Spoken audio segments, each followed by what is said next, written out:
Bora com Larissa. Larissa Sabaracho, um dia de grande expectativa é essa quinta-feira, porque vai ter o pedido, né?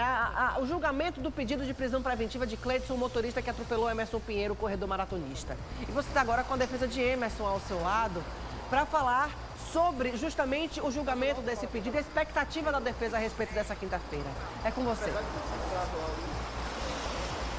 Exatamente, Jéssica. Como a gente já destacou, né, antes do JR, amanhã o Tribunal de Justiça da Bahia julga o pedido de prisão preventiva do Cleidson Cardoso, ele que é acusado de atropelar o Emerson Pinheiro no dia 16 de agosto, por volta de 5h40 da manhã.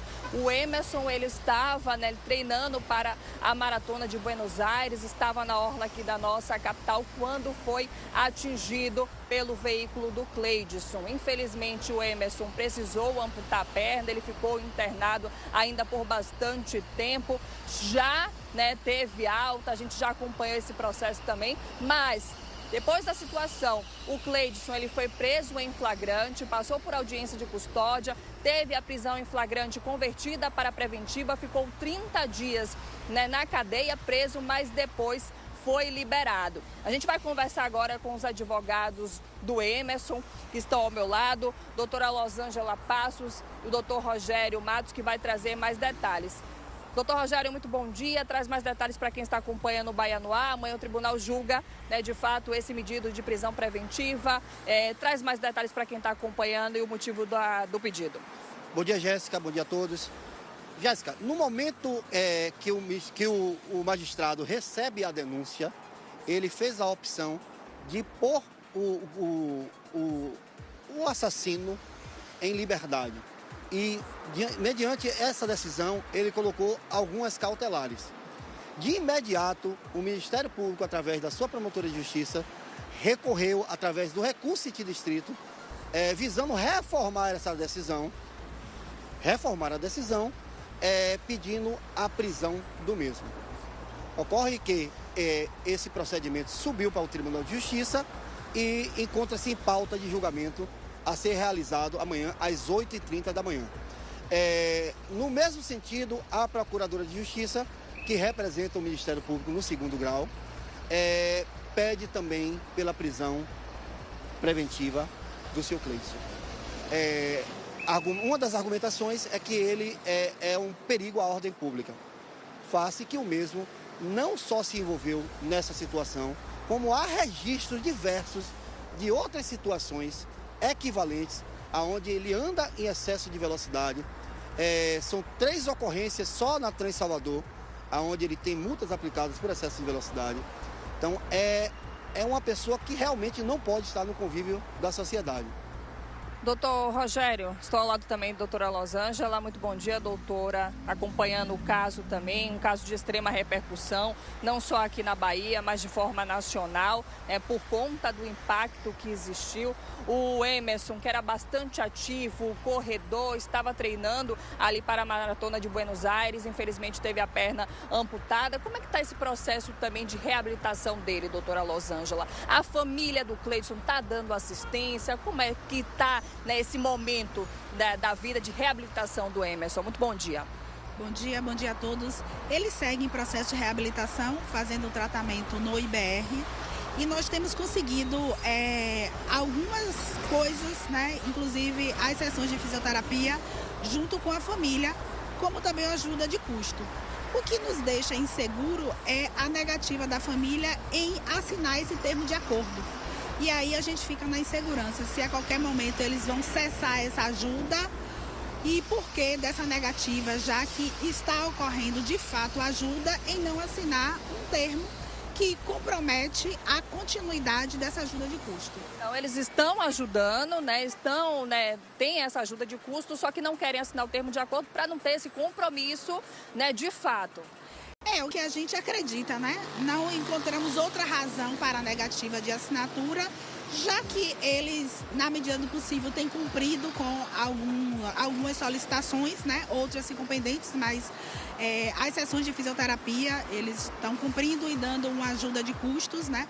Até porque o benefício previdenciário do Emerson, ele não foi liberado ainda vai passar por perícia perante o INSS. E aí a gente só fica nessa insegurança porque dessa negativa. Doutor Rogério, como é que está a expectativa da família, do Emerson? Ele não está aqui, né? Mas vocês estão, né, aqui respondendo pelo Emerson também, por toda a família, a defesa deste caso. Como é que está a expectativa dele para esse julgamento amanhã? Eles esperam que, de fato, essa prisão preventiva aconteça, que ele retorne, né, e cumpra aí por conta, né, do que aconteceu? Veja bem, nossa expectativa é a melhor possível, porque, como eu bem disse, é um pedido feito pela promotora de justiça, corroborada pela procuradora de justiça. A gente tem prova mais do que suficientes que ele é um perigo à sociedade. Então, a nossa expectativa é que o Tribunal de Justiça faça justiça, que é decretar a prisão preventiva dele. Existiram brechas na liberação dele, que aconteceu porque ele teve a prisão em flagrante convertida para preventiva, ele ficou 30 dias preso, mas depois foi liberado. Existiram brechas, né, durante esse processo de liberação dele? Veja bem, foi uma decisão do magistrado. A gente respeita, mas não aceita, e o Ministério Público também não aceitou, tanto que recorreu. Então é aguardar, e nós estamos bem esperançosos de que ele saia amanhã com a prisão decretada.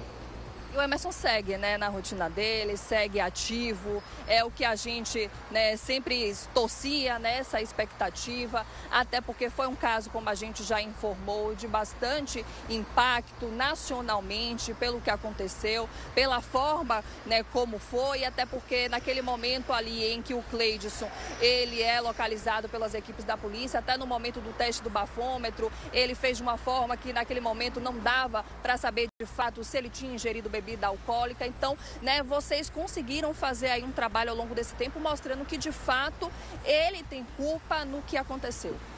Isso, exatamente. Foi um trabalho árduo, mas a gente tem conseguido. E o Emerson, ele segue acompanhando tudo de perto, né? Inclusive, ele nos perguntou ontem se ele poderia participar da sessão de julgamento, porque ele tem aquela sensação que a justiça precisa ser feita. Tudo bem que uma decisão de retorno da prisão preventiva não vai restabelecer o status quo, né? A perna dele não vai voltar para o lugar. Mas a sensação que ele tem é que a justiça será feita, né? Que algo também que, de certa forma, meio que comparativo, ele também está pagando pelo que ele fez, né? Em ter incapacitado ele para sempre, porque já tem o relatório de incapacidade permanente para o trabalho de um jovem de apenas 29 anos. 9 anos, que tinha uma vida toda aí pela frente, né? Buscando sempre estar ativo, esportista. E aí serve também como um exemplo para outros casos que a gente acompanha na capital, né? De acidentes que acontecem envolvendo maratonistas, envolvendo pessoas que acabam correndo, né, nas calçadas aqui da nossa orla, que ficam com medo de que casos semelhantes aconteçam e que exista uma impunidade. Por isso que o caso do Emerson serve como exemplo, e por isso que vocês estão ali buscando de fato que a justiça se cumpra.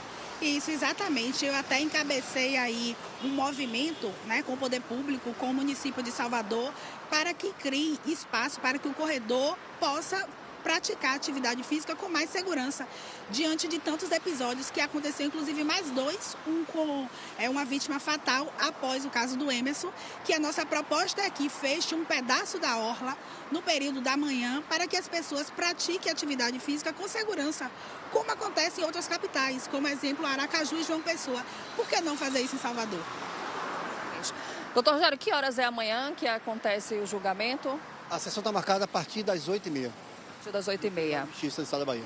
A gente vai acompanhar de perto, né, a expectativa para o resultado. Amanhã também vamos estar acompanhando todas as informações com relação ao caso e se de fato o Tribunal de Justiça vai julgar e se ele de fato também será preso, terá a prisão convertida aí em preventiva novamente. Eu volto com você no estúdio, Jéssica, qualquer coisa pode me acionar.